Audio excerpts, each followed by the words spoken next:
স্বাগত জানাচ্ছি সংবাদ সংযোগে। সিরাজুল ইসলাম, অবশেষে যুক্তরাষ্ট্র তো হামলা করেই ফেললো। ইরানের প্রতিশোধটা আসলে এখন কি হতে পারে, আপনার বিশ্লেষণ জানতে চাচ্ছিলাম। ধন্যবাদ। আহ, আসলে আপনি যে কথা বলেন যে অবশেষে আমেরিকা হামলা করে ফেললো, আমরা আহ, বাহ্যিকভাবে এটা দেখছি, কিন্তু ইসরায়েলের সাথে ইরানের যে সংঘাত বা যুদ্ধ চলছে এবং এই যুদ্ধের উদ্যোক্তা মূলত ইসরায়েল।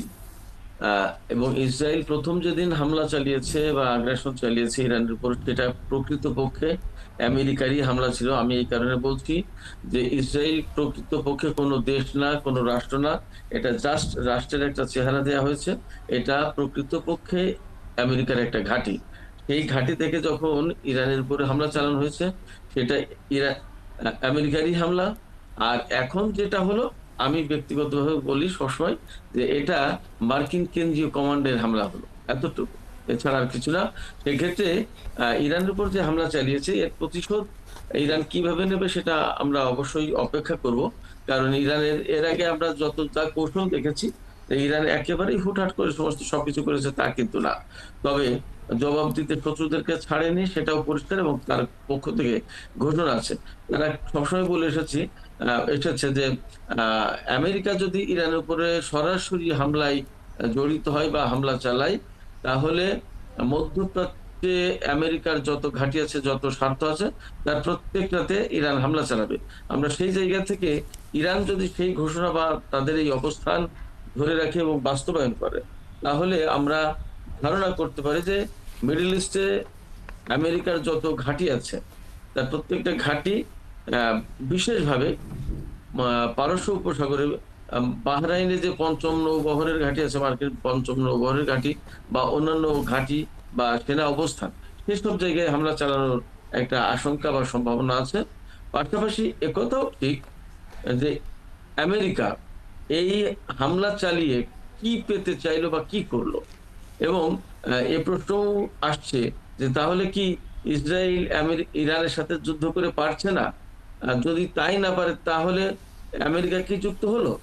যদি এইরকম কতগুলো ব্যাপার থাকে, তাহলে এর আড়ালে হয়তো এমনও হতে পারে যে আহ, আমেরিকার এই হামলার দোহাই দিয়ে আমেরিকা এক ধরনের প্রচারণা চালিয়ে এই কথা বলবে যে ইরানের সমস্ত পরমাণু সক্ষমতা ধ্বংস করে ফেলেছি, এখন আর আপাতত যুদ্ধের প্রয়োজন নেই।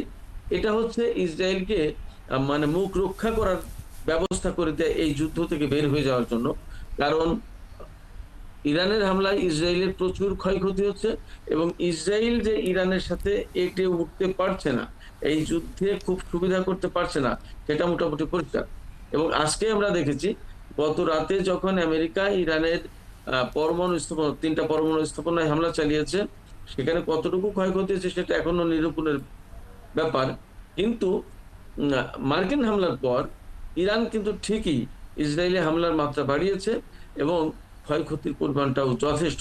তার মানে সিরাজুল ইসলাম, আপনার কাছে আরো একটু বিষয় একটু জানতে চাচ্ছিলাম। আমরা কি তথ্য পেলাম যে ইরান হুমকি দিয়েছে একরকম, যে হরমুজ প্রণালী তারা বন্ধ করে দিবে। এটা কি আদৌ তাদের পক্ষে সম্ভব হবে কিনা, এবং এর পরিণতি আসলে কোন দিকে যাচ্ছে, কি মনে হচ্ছে জানাবেন।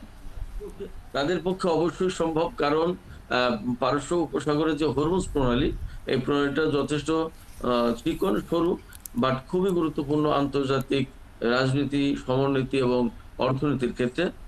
সেক্ষেত্রে ইরানের যে শক্তি সামর্থ্য রয়েছে এবং ইরানের যে কৌশলগত অবস্থান, তাতে ইরান অবশ্যই এই হরমুজ প্রণালী বন্ধ করে দেওয়ার ক্ষমতা রাখে, সেই শক্তি তাদের আছে।